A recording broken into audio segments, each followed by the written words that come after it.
Okay, अब हम बात करने वाले हैं इंडेक्स 10 के बारे में, जिसका नाम है हमारा event after the reporting period. ठीक है, यहाँ पे बोला हुआ क्या है, तो यहाँ पे बोला हुआ है कि आपके रिपोर्टिंग पीरियड ख़त्म होने के बाद पर before the approval of financial statement by the board of director. वो जो टाइम पीरियड होता है ना, लेट्स से 31 मार्च को आपकी बुक्स ख़त्म हो गए, उसके बाद आपके जो अप्रूवल होता है वो तो बाद में आता है बोर्ड ऑफ डायरेक्टर का। तो उसके बीच में कुछ इवेंट्स होते हैं, वो चाहे फेवरेबल भी हो सकते हैं और अनफेवरेबल भी हो सकते हैं। तो वो वाले जो इवेंट्स होंगे उनको आपको कैसे ट्रीट करना है, आपको क्या करना है, उसकी बात यहाँ पे की गई है।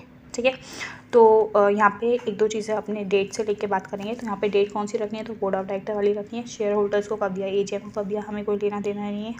दूसरा, after the date of approval अगर कुछ भी हो रहा होगा तो वो ये वाले इंडेक्स के स्कोप से नहीं आता, वो इस स्कोप के बाहर है। ठीक है, अगर आपने एक बार फाइनेंशियल स्टेटमेंट को क्लोज़ कर दिया, उसके बाद आप रीओपन करके दोबारा से फाइनेंशियल स्टेटमेंट को अप्रूव करवा रहे हो, तो वो बाद वाली डेट क्या होगी, डेट ऑफ अप्रूवल। ठीक है, इसके अलावा आपने एक इंक्रीम फाइनेंशियल स्टेटमेंट बनाए, मतलब फॉर अ क्वार्टर आपने एक बनाए और वो अप्रूव हो रहे हैं लेट्स से 15 जुलाई को जाके। तो हमारा 30 जून से लेके 15 जुलाई तक का जो टाइम है, उसके बीच के टाइम पीरियड के भी हमारे एडजस्टमेंट क्या हो जाएंगे, that will be treated as adjusting event और नॉन एडजस्टिंग इवेंट। मतलब वो भी इस स्कोप के अंदर क्या हो जाएंगे, कवर हो जाएंगे। इस इंडेक्स के हिसाब से ही आपको क्या करना पड़ेगा, उनको भी ट्रीट करना पड़ेगा। ठीक है, अब हम बात करते हैं, यहाँ पे दो तरीके के इवेंट्स आते हैं, एक आता है एडजस्टिंग इवेंट और एक आता है नॉन एडजस्टिंग इवेंट। सीधा सा सिंपल सा, जिन चीज़ के लिए आपके पास एविडेंस था on the balance sheet date 31 March को तक, आपको पता था कि ये चीज़ हो सकती है या इसका होने के चांसेस हैं या ये चीज़ हमारे पास ऑलरेडी है, अगर ऐसा कुछ भी होगा तो आप उसको क्या बोलोगे, आप बोलोगे उसको एडजस्टिंग इवेंट। ठीक है, और ऐसी चीज़ें जिनका इंडिकेशन आपको after the balance sheet date मिला, वो आपके लिए क्या हो जाते हैं, वो आपके लिए हो जाते हैं नॉन एडजस्टिंग इवेंट। ठीक है, अब कुछ बातें करेंगे हम एडजस्टिंग इवेंट को लेके। पहले क्या क्या चीज़ें हो सकती हैं, जैसे मान के चलो कोई डेटर है ठीक है, उसको हैवी लॉस हुआ, उसके ऊपर केस चल रहा है या कुछ भी है, ये सारी चीज़ें बैलेंस शीट डेट से पहले हो गई और वो बैलेंस शीट डेट के बाद जाके बैंकक्रप्ट हो गया। तो हमें पहले से पता था ना कि भाई वो बेचारा, उसको हैवी लॉस हुआ है, वो लॉस में चल रहा है, और ये सारी चीज़ें, तो ये हमारे लिए क्या हो जाएगा, ये हमारे लिए हो जाएगा एडजस्टिंग इवेंट। सेकेंड केस, मान के चलो हमने गुड्स बेच के रखे हैं किसी को और उसको बाद में जाके हमने क्या करा, डिस्काउंट दिया, तो ये भी हमारे लिए क्या हो जाएगा, ये भी हमारे लिए हो जाएगा एडजस्टिंग इवेंट। क्यों, क्योंकि सामान तो पहले बेचा हुआ था ना, तो डिस्काउंट क्या हो जाएगा, एडजस्ट हो जाएगा। ठीक है, कैश डिस्काउंट, ट्रेड डिस्काउंट वो आपको देखना पड़ेगा। ट्रेड डिस्काउंट अपने वैल्यू में से एडजस्ट कर देते हैं, कैश डिस्काउंट को अलग से दिखाना जाता है, पर हाँ आप दिखा सकते हो। इसके बाद नेक्स्ट क्या है, नेक्स्ट है कि मान के चलो आपको ना cost after the balance sheet date पता चली। ठीक है, और जिसकी असेट आपने पहले खरीद के ली थी, मान के चलो आपने कॉन्ट्रैक्ट कर लिया, सब कुछ कर लिया, इनवॉइस बाद में आ रही है उसकी, तो उसमें जाके कॉस्ट पता चलेगी ना, तो उसके केस में क्या करें, तो आपका कॉन्ट्रैक्ट तो हो गया था ना, पहले से आपने खरीद तो ली थी ना, तो इसके लिए हम उसको भी क्या करेंगे, एडजस्टिंग इवेंट मान लेंगे। देन इसके बाद आपका कोई कोर्ट केस चला था और उसका सेटलमेंट बैलेंस शीट डेट के बाद हो रहा है, तो उसके केस में भी हम क्या करेंगे, उसके केस में भी हम इसको एडजस्टिंग इवेंट ट्रीट करेंगे। इसके बाद मान के चलो कोई गवर्नमेंट ने नोटिस निकाला, ठीक है, नोटिस बाद में निकल रहा है बैलेंस शीट डेट के बाद, लेकिन ना गुड्स मैन्युफैक्चर्ड है, जो भी गुड्स से रिलेटेड नोटिस निकला वो पहले ही हमारे पास थे बैलेंस शीट डेट से पहले, तो उसको भी हम क्या करेंगे, उसको भी हम एडजस्टिंग इवेंट मान लेंगे। ठीक है, मान के चलो कोई फ्रॉड है, वो फ्रॉड पहले हो चुका है, पता बाद में चल रहा है, तो वो भी हमारे लिए क्या हो गया, एडजस्टिंग इवेंट। सेम मान के चलो कोई कंस्ट्रक्शन का कॉन्ट्रैक्ट है जो आपने पहले एंटर किया, ठीक है, और अब ये साल ख़त्म होने से पहले उसमें आपको कोई प्रॉब्लम आ गई जिसके कारण आपका कंस्ट्रक्शन का कॉस्ट बढ़ रहा है और पता चला वो रॉकी सरफेस है। अब ये वाला जो सिचुएशन है, इसमें क्या हो रहा है, जो प्रॉब्लम है वो प्रॉब्लम अभी चल रही है, पर वो प्रॉब्लम हुई किसके कारण, तो वो तो पहले आपने जो लैंड लेके रखी उसके कारण हो रही है ना, तो इसको भी हम क्या बोलेंगे, एडजस्टिंग इवेंट।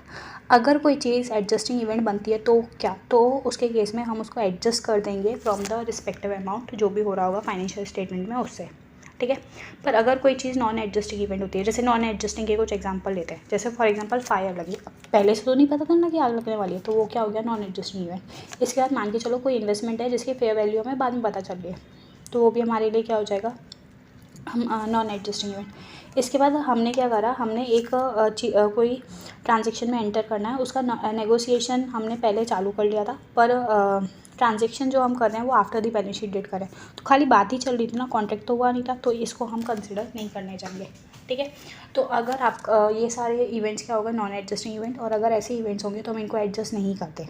ठीक है, पर आग लग गया और उसके कारण वो इफेक्ट बहुत ज़्यादा मटेरियल है। तो अगर मटेरियल कोई चीज़ हो रही है तो आप उसको क्या कर दोगे, डिस्क्लोज़ कर दोगे फाइनेंशियल स्टेटमेंट में। डिस्क्लोज़ करते टाइम क्या क्या बताओगे, तो नेचर बताओगे, एस्टिमेट बताओगे, और अगर एस्टिमेट नहीं भी हो पा रहा तो उसका रीज़न बताओगे कि भाई क्यों आप एस्टिमेट नहीं ले पा रहे। ठीक है, अब यहाँ पे कुछ स्पेसिफिक केसेस डिस्कस करेंगे। जैसे सबसे पहला है हमारा इन्वेंट्री को लेके। अब बैलेंस शीट डेट के बाद जाके आपको पता चल रही है कि भाई इन्वेंट्री का एनआरवी क्या हो गया, चेंज हो गया, but before the approval of financial statement. ठीक है, तो अगर वो जो डिफरेंस आ रहा है, जो एनआरवी में चेंज आ रहे हैं, वो ड्यू टू मार्केट कंडीशन आ रहा है, सेलिंग प्राइस के कारण, चेंजेस के कारण आ रहा है, तो इसके ये सारी चीज़ें क्या है, नॉर्मल है। तो उसको क्या बोला गया है, वो आप एडजस्टिंग इवेंट मान लो। देखो पता आपको बाद में ही चला है, बैलेंस शीट तक नहीं पता था, पर क्योंकि नॉर्मल मार्केट सिचुएशंस के कारण पता चल रहा है, तो उसके लिए हम उसको क्या कर लेंगे, एडजस्टिंग इवेंट मान लेंगे। ये एक्सेप्शन जैसे ट्रीट करना है, ये याद रखना है। इसके बाद अगर डैमेज आ रहा है इन्वेंट्री में ड्यू टू आग लग जाना, वाटर लीकेज हो जाना, तो ये सब नॉन एडजस्टिंग है, इसको आपको कंसिडर नहीं करना। ठीक है, this is the first case. Then second case dividend का। डिविडेंड अगर आप देने जा रहे हो इक्विटी वालों को और वो आप after balance sheet date announce करते हो, तो वो आपके लिए क्या हो जाता है, वो भी वो आपको कंसिडर नहीं करना है, वो आपके लिए नॉन एडजस्टिंग इवेंट ही रहेगा। ठीक है, क्योंकि बैलेंस शीट डेट पे कोई ऑब्लिगेशन नहीं थी, तो आप कोई लाइबिलिटी वगैरह नहीं दिखाओगे। पर अगर यहीं पे अच्छा, पर आप ना ये वाले डिविडेंड को डिस्क्लोज़ कर सकते हो इन दी फाइनेंशियल स्टेटमेंट। ठीक है, इसके बाद प्रेफरेंस शेयर्स के ऊपर अगर कुछ हमारे डिविडेंड वगैरह की बात है और वो बाद में दिया जा रहा है, तो देखो प्रेफरेंस शेयर फाइनेंशियल इंस्ट्रूमेंट के हिसाब से हमारा फाइनेंशियल लायबिलिटी होता है, तो इसको हम क्या ट्रीट करेंगे, इसको हम एज ए इंटरेस्ट ट्रीट करेंगे। तो हम इंटरेस्ट तो वैसे भी फाइनेंशियल स्टेटमेंट में तो दिखाती है ना, तो उसके लिए हमारा क्या हो जाएगा, एडजस्टिंग इवेंट हो जाएगा, कभी भी अनाउंस करो, डजेंट मैटर। ठीक है, इसके बाद एक पॉइंट है हमारा गोइंग कंसर्न वाला। गोइंग कंसर्न वाला, अगर कुछ ऐसा हो गया जिसके कारण आपके बिजनेस का गोइंग कंसर्न ही इफेक्ट हो रहा है। ठीक है, मतलब अगर एंटिटी क्या कर रही है, अपना बिजनेस ही लिक्विडेट करने वाली है after the date of balance sheet but before the date of the approval of financial statement, उनका ये डिसाइड हो गया, तो फिर वो क्या अपने बैलेंस शीट को गोइंग कंसर्न बेसिस पे बनाएंगे, तो नहीं, वो अपने पूरे फाइनल अकाउंट को बनाएंगे और लिक्विडेशन और रियलाइजेशन के बेसिस पे बनाएंगे। ठीक है, अगर कुछ ऐसा होता है जिसके कारण हमारे बिज़नेस का गोइंग कंसर्न इफेक्ट हो रहा है, तो उसके केस में हम उसको कंसिडर करेंगे। मेजर की बात हो रही है, तो उसके केस में हम उसको कंसिडर करेंगे और उसको हम क्या मान लेंगे, एडजस्टिंग इवेंट मान लेंगे। अब एक और यहाँ पे एक्स्ट्रा में पॉइंट है, लॉन्ग टर्म अरेंजमेंट ब्रीच वाला। ठीक है, ये लॉन्ग टर्म लोन वाला, ये इंड एस 1 में भी आता है। पहले यहाँ की बात करते हैं। यहाँ पे क्या बोला हुआ है कि मान के चलो आपको कोई रेशियो मेंटेन करना था, आपने वो ब्रीच कर दिया, तो आपका जो लोन है वो करेंट लायबिलिटी बन गया। ठीक है, अब वो करेंट लायबिलिटी था, ईयर ख़त्म भी हो गया। ईयर ख़त्म होने के बाद आप गए और आपने क्या करा, ग्रेस पीरियड मांग लिया, या फिर आपने वो कंडीशन रिमूव करवा दी और वापस से वो क्या हो गया, नॉन करेंट बन गया। अब ये before the date of approval आपने ग्रेस पीरियड ले लिया ना, तो इसके लिए ये क्या बन जाएगा आपके लिए, एडजस्टिंग इवेंट। ठीक है, क्योंकि कंडीशन तो एग्जिस्ट करती थी ना बैलेंस शीट डेट पे, आपको पता था कि ऐसा हुआ है, आपने उसको ठीक कर लिया, तो ये आपके लिए क्या हो गया, एडजस्टिंग इवेंट।